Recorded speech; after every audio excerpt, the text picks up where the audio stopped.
Hi friends, அனைவருக்கும் வணக்கம். இந்த வீடியோவில் பார்த்தீங்க அப்படின்னா, இது வந்து எங்கள் அம்மா வீட்டு குலதெய்வ வழிபாடு தாங்க. எல்லோரும் போயிருந்தோம். இந்த குலதெய்வ வழிபாடு எனக்கு தெரிஞ்சு சொந்த பந்தமெல்லாம் ஒரு நாளைக்கு எல்லோரும் ஒன்று கூடணும், எல்லோரும் உறவின் முறையை பற்றி எல்லோரும் தெரிஞ்சுக்கணும் அப்படிங்கிறதுக்காக தான் வச்சுருப்பான்னு நான் நினைக்கிறேன். ஏன்னா இப்போ உள்ள காலகட்டத்துக்கு குலதெய்வம் கோயிலும் தெரிய மாட்டேங்குது.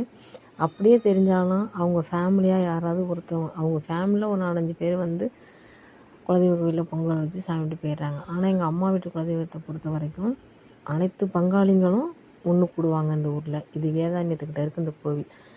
எல்லா பங்காளியும் ஒன்று கூடுவோம். அந்த இடத்துல உறவின் முறையை பற்றி எல்லோரும் தெரிஞ்சுக்கலாம். அதாவது தெரியாத சொந்தத்தை கூட இந்த திருவிழாவில் தான் எல்லோரும் அறிமுகப்படுத்திக்கிறது. ரொம்ப ஜாலியாக இருக்கும்.